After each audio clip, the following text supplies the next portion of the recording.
पासदारान इनकलाब का इसराइल के खिलाफ ऑपरेशन नसर का ऐलान। ईरान का चंद घंटे में इसराइल पर दूसरा मिसाइल हमला। वस्ती और जनूबी इसराइल में सायरन गूंज उठे। पासदारान इनकलाब ने तेलनोफ और नुआतीम में फौजी अड्डों समेत इसराइली बेसिस को निशाना बनाया। वस्ती इसराइल में 3 इमारतों को नुकसान, अस्पतालों में इमरजेंसी नाफिज। ईरानी पासदारान इनकलाब के मुताबिक हमले तेहरान, तबरेज और इस्फहान में इसराइली हमलों के जवाब में किए गए। पहले हमले में ईरानी फौज ने रमाद डेविड एयरबेस को निशाना बनाया। इसी हवाई अड्डे से बैरूत पर हमले किए गए थे। ईरान ने तेहरान में इसराइली ड्रोन मार गिराया। हौसियों का भी वस्ती इसराइल पर मिसाइल हमला। यमनी फौजी का बहिरा अहमर में इसराइली बहरी नकलो हरकत पर पाबंदी का ऐलान। तेहरान में हजारों शहरियों का हुकूमत के हक में मुजाहरा। तेहरान के इनकलाब चौक में जमा ईरानी शहरी ईरानी झंडे लहराते रहे। पासदारान इनकलाब से तेल अवीव को निशाना बनाने का मुतालिबा।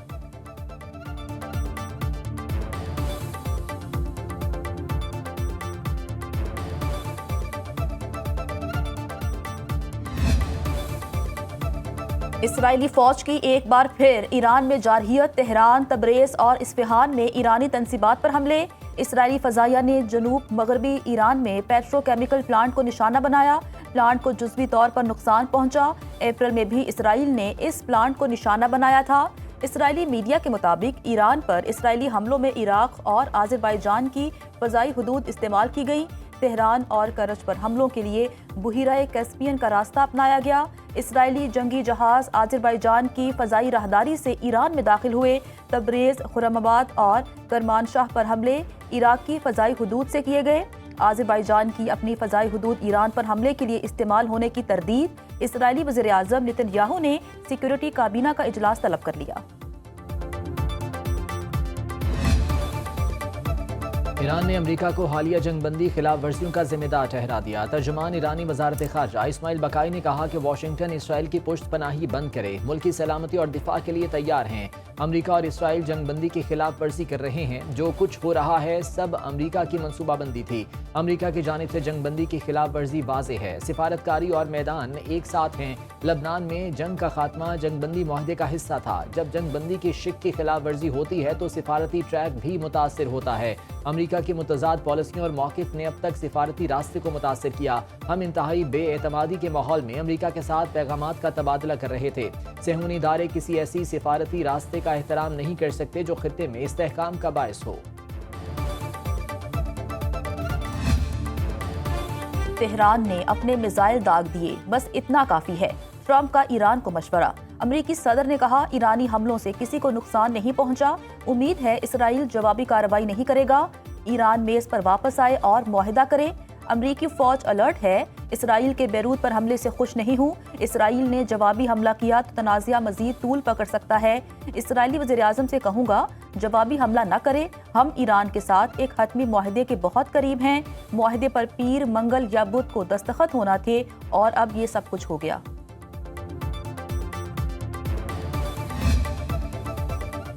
नेतन्याहू के पास ईरान के साथ मुआहदा कबूल करने के सिवा कोई चारा नहीं। अमेरिकी सदर का बरतानवी अखबार फाइनेंशियल टाइम्स को इंटरव्यू। डोनाल्ड ट्रंप ने कहा ईरान के हमलों ने अमेरिका ईरान मुज़ाकरात मुकम्मल करने की ख्वाहिश को नहीं बदला। ईरान के साथ मुमकिना मुआहदे के हतमी फैसले वाशिंगटन करेगा। इसराइली वज़ीर आज़म नेतन्याहू को अमेरिकी पॉलिसी के मुताबिक चलना होगा। ईरान और इसराइल के दरमियान हालिया कशीदगी के बावजूद तेहरान के साथ मुज़ाकरात का अमल मुतासिर नहीं होगा। मीडिया रिपोर्ट्स के मुताबिक अमेरिकी सदर और इसराइली वज़ीर आज़म में टेलीफोनिक राबता। ट्रंप ने वाज़ेह किया अब इसराइल ने हमला किया तो अमेरिका इसमें हिस्सा नहीं लेगा। नेतन्याहू को ईरान के खिलाफ कार्रवाई से गुरेज और सिफारती काविशों को मौका देने का मशवरा।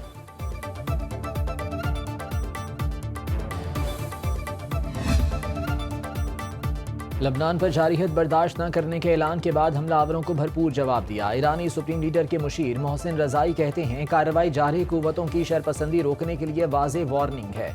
दुश्मन की किसी भी नई हरकत का जवाब पहले से कहीं ज्यादा तबाहकुन होगा। ईरानी पासदारान इनकलाब का कहना है कि इसराइल लबनान पर हमले रोक दे वरना नताइज मजीद तबाहकुन होंगे। जारहियत दोहराई गई तो जवाब मजीद वसी होगा। खित्ते में अमरीकी और इसराइली अहदाफ को निशाना बनाया जाएगा। जंगबंदी की कबूलियत इस शर्त पर थी कि तमाम महाजों पर सीज फायर हो। अमरीका और इसराइल ने अपने वादों पर अमल नहीं किया।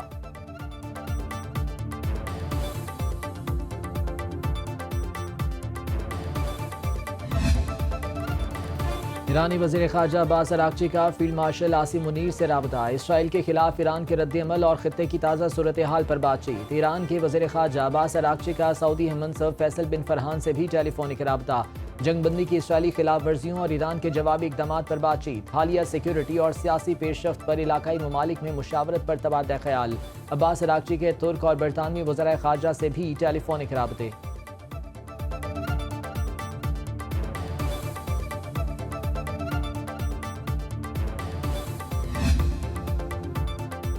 ईरान इसराइल हमलों के बाद आलमी मंडी में खाम तेल महंगा। ब्रेंट क्रूड ऑयल की कीमत $97.15 फी बैरल हो गई। WTI का एक बैरल $94.61 का हो गया। गोल्ड मार्केट में सोना $4,298 फी औंस फरोख्त। पाकिस्तान में सोना ₹3,094 सस्ता, 1 तोला 4,52,233 रुपए का हो गया। पाकिस्तान स्टॉक मार्केट में 1746 पॉइंट्स की कमी। 100 इंडेक्स में 1,68,732 की सतह पर ट्रेडिंग। गिलगित बल्तिस्तान इंतखाबात में पीपल्स पार्टी को बरतरी हासिल। पीपल्स पार्टी 9 नशिस्तें जीतकर सबसे आगे, आज़ाद 6, नून लीग 4 और MWM 1 सीट पर कामयाब। 15 नशिस्तों पर उम्मीदवार खड़े करने वाली इस्तेहकाम पाकिस्तान पार्टी के तमाम उम्मीदवार हार गए।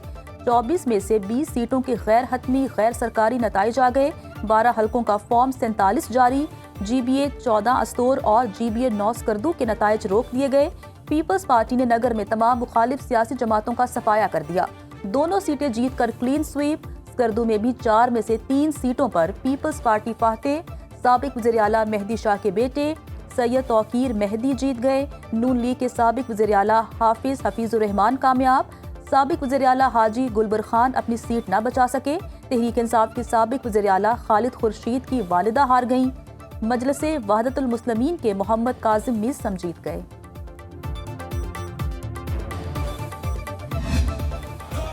गिलगित बल्तिस्तान में इलेक्शन जीतने पर जयालों का जश्न। बिलावल भुट्टो का गिलगित बल्तिस्तान में हुकूमत बनाने का ऐलान। फतह पर अवाम से इजहार तशक्कुर, जयालों को मुबारकबाद। चेयरमैन पीपल्स पार्टी ने कहा, गिलगित बल्तिस्तान में तीरों की बारिश हो रही है।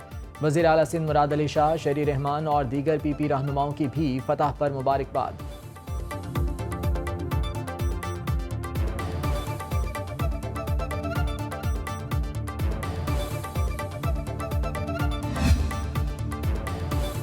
वज़ीर आज़म की गिलगित बल्तिस्तान में पीपल्स पार्टी की फतह पर सदर जरदारी और बिलावल भुट्टो को मुबारकबाद।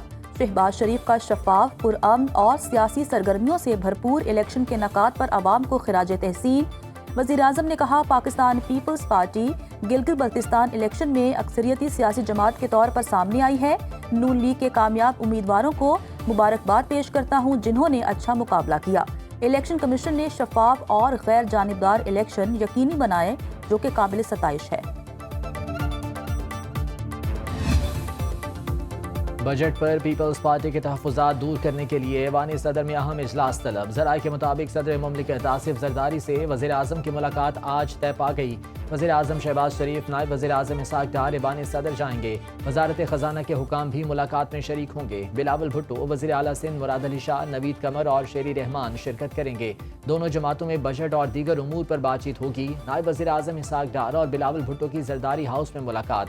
हुकूमत ने बजट में पीपल्स पार्टी के तहफ़्फ़ुज़ात दूर करने की यकीन दहानी कराई।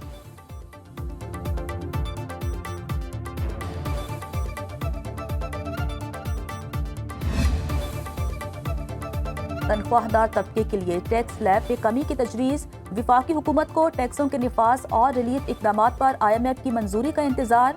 हुकूमत की सुपर टैक्स में 2% कमी की तजवीज़। बरामद कुनंदगान पर 1% एडवांस इनकम टैक्स के खात्मे की सिफारिश।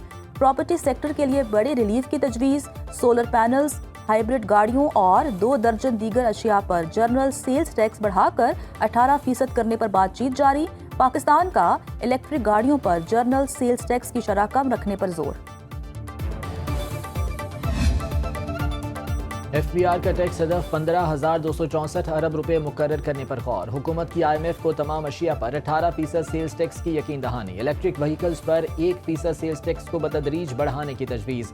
हाइब्रिड गाड़ियों और लैपटॉप्स पर 18%, जूतों और कपड़ों पर सेल्स टैक्स 5 से बढ़ाकर 18% करने की तजवीज़। तंबाकू पर फेडरल एक्साइज ड्यूटी में इजाफे का इम्कान। ट्रैक्टर्स, पोल्ट्री फीड, सोलर और स्टेशनरी पर सेल्स टैक्स 10 से बढ़ाकर 18% करने की तजवीज़।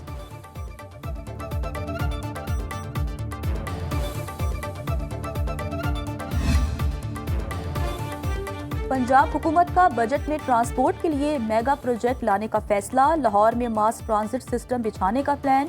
ग्रीन और ऑरेंज लाइन के बाद मजीद 2 लेन बनाने की फिजिबिलिटी रिपोर्ट तैयार। मास ट्रांजिट अथॉरिटी ने मजीद 2 नई लाइन्स का रूट मैप तैयार कर लिया। जराये के मुताबिक ब्लू और पर्पल लाइन के लिए आलमी इदारों से राब्ता किया जाएगा। ग्रीन, ऑरेंज, पर्पल और ब्लू लाइन से मास ट्रांजिट 97.1 किलोमीटर तवील होगा। नई ब्लू लाइन 24 किलोमीटर तवील तामीर करने की तजवीज़। मंसूबा जौहर टाउन, गुलबर्ग, शमा, कुर्तबा और जनाहोल तक तामीर होगा। खैबर पख्तूनख्वा के जम अजला में सनतों पर सेल्स टैक्स 10 से बढ़ाकर 18% करने की तजवीज़। ज़राए के मुताबिक साबिक कबायली इलाकों के लिए इनकम टैक्स इस्तिस्ना खत्म करने की सिफारिश। स्टील, प्लास्टिक, घी, चाय और मार्बल मसनूआत पर सेल्स टैक्स 18% करने की तजवीज़। मशीनरी दरामद पर सेल्स टैक्स 10 से 18% करने की तजवीज़। नून लीग और PTI अरकान कौमी असम्बली की रियायत जारी रखने की कोशिशें।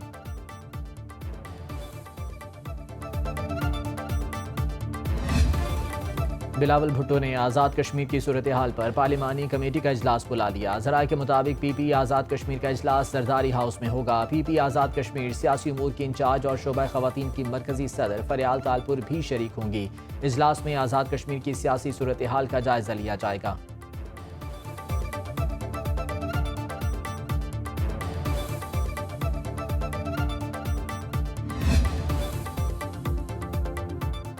रावलाकोट का मुहासरा खत्म। शहर की तमाम सड़कें ट्रैफिक के लिए खोल दी गई। अस्पताल क्लियर, तिब्बी खिदमात और मामूलाती जिंदगी बहाल। तर्जुमान inspector general police Azad Kashmir के मुताबिक पुरतशद्दुद कार्रवाइयों में 4 एहलकार शहीद। फायरिंग के तबादले में कल अदम एक्शन कमेटी के 3 अफराद हलाक। सूरत हाल मुकम्मल कंट्रोल में है। बाजार और तिजारती मराकज़ मामूल के मुताबिक फाल। रियासती रिट को चैलेंज करने वालों के खिलाफ कानूनी कार्रवाई जारी। शरपसंद अनासिर को कानून के कटहरे में लाया जाएगा। अमन व अमान बरकरार रखने के लिए अवाम से ताउन की अपील। आज़ाद कश्मीर में जिंदगी मामूल के मुताबिक रवादवा। मुजफ्फराबाद में तालीमी, कारोबारी और समाजी सरगर्मियां मामूल के मुताबिक जारी। पाकिस्तान और आज़ाद कश्मीर को मिलाने वाला अहम पुल मुकम्मल तौर पर बहाल। कोहाला में तमाम छोटी बड़ी मार्केट्स और तिजारती मराकज़ खुले हैं। अवाम ने नाम निहाद एहतजाजी कॉल को यकसर मुस्तरद कर दिया।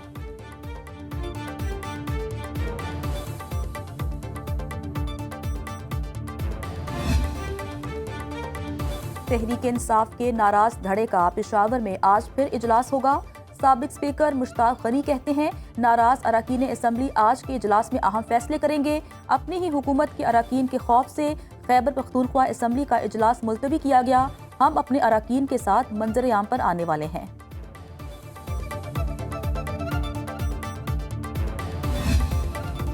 साकिब चद्दड़ और मोमिना इकबाल केस नया रुख इख्तियार कर गया। नून लीगी MPA ने अदाकारा के खिलाफ थाना बुहाना में इंदराज मुकदमा की दरख्वास्त जमा करा दी। मोमिना इकबाल की बहन रिमशा इकबाल के खिलाफ अमानत में खयानत का इल्ज़ाम।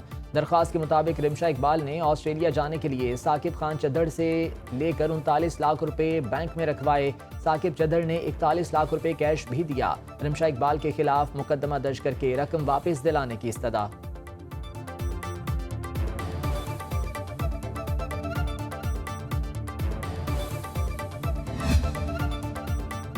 लाहौर हाई कोर्ट ने कचरा जलाने पर रिपोर्ट तलब कर ली। जस्टिस शाहिद करीम ने स्मॉग के तदारुक से मुतालिक दायर दरखास्तों पर समाअत की।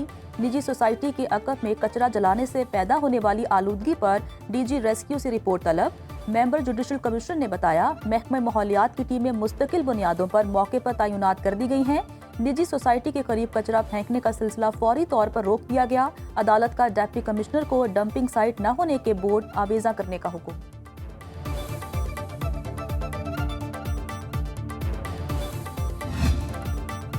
और मुल्क के बेशतर इलाकों में हीट वेव बरकरार।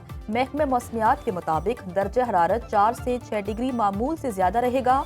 कराची में आज दर्जे हरारत 36 से 38 डिग्री सेंटीग्रेड के दरमियान रहने का इम्कान। सिंध और बलूचिस्तान में दर्जे हरारत 48 से 51 डिग्री सेंटीग्रेड तक जाने का खदशा।